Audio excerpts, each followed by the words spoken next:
Well, Steve and I have been married for 42 years at this point. He was a very active man, always on the computer. He did kayaking. He read novel after novel, kept his mind sharp. However, at about age 51, he started having problems with his accounting. He first began making major payroll mistakes, and then he started procrastinating on getting tax returns done. And the neurologist sat us down and he said, well, it looks like he may have some type of dementia.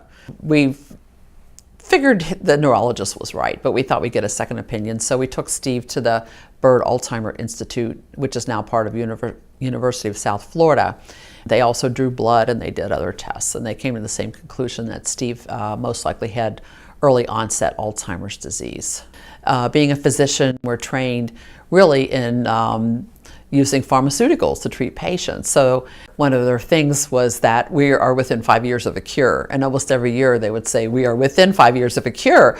And I believe that if they said that, that must be true. So I thought if we can just hang in there for 5 more years, you know, the cure will come along and maybe Steve will be saved. But it wasn't happening. So this actually took me on a path towards looking at nutrition for Alzheimer's. I was interested in DHA and I wanted to learn more about it, so I came across some books about like omega-3 fatty acid and diets, and one of them was a Mediterranean diet and fish. As I read through these books, I learned about these other aspects of nutrition that I had really ignored. I had one afternoon of nutrition in medical school, which most people, you would think that that would be a big part of medical training, but it just isn't. And in the studies that they had done, almost half the people that took MCT oil did have a positive response, improved cognition and memory. So when I was reading through this patent application, one time in there it mentioned that MCT oil is extracted from coconut oil. And I knew I had seen coconut oil in health food stores. I had confirmation for myself that this wasn't just all in my mind, that this was real, that he really was improving. And so then I felt that it was my obligation to not keep this a secret, that there are, just in the US alone, over 5 million people dealing with Alzheimer's, that I needed to get this message out. My name is Alan Cohn, and I have Alzheimer's disease. But the good news is I've been able to develop a formula to stop and substantially reverse the terrible ravages of this miserable disease, and also to achieve what I consider a stable cognitive level. Before I was able to do that, I was diagnosed first in the spring of 2005, and very rapidly I started to deteriorate until finally I had to give up driving because I would get lost. I lost the ability to write. I discovered that when I had to write a check to someone and couldn't do it. You had to write the check and then I had to sign my name. And then I started having trouble with my speech, where I couldn't speak a sentence and I'd get halfway through and forget where I was going.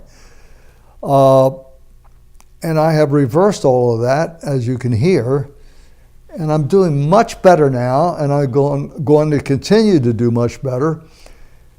My father died of this disease. My favorite cousin, his niece, died of this disease. Several other members of his family died of this disease, but it's not going to kill me. So I got other problems that'll kill me, but it's not going to be Alzheimer's disease, because they say it is not a treatable or curable disease, and they're making millions of dollars on research, which they don't want cut off. And if they can hold off long enough till they eventually think they're going to get a drug cocktail that'll do this, and they haven't gotten close to it, they can make, according to the Wall Street Journal, up to $25 billion a year. So they don't want a non-pharmaceutical cure. My mother, back in 2010, was placed into hospice care by the hospital of her local community, and they were giving her less than 2 weeks to live. She had what was termed as vascular dementia, terminal vascular dementia. Both carotid arteries were completely clogged, and she could barely move her head. She was paralyzed from the neck down, and she had no opportunity to recognize anybody where she was, and she slept most of the day. They gave us a choice: either leave her in the nursing home and she would die, and we could bring her home and we'd have to either feed her through an IV or thick liquids because she would choke on water and she had no ability to swallow anything like water. So we opted to bring her home and to start feeding her through thick liquids, and I used a blender and I used a juicer, and my mother recovered.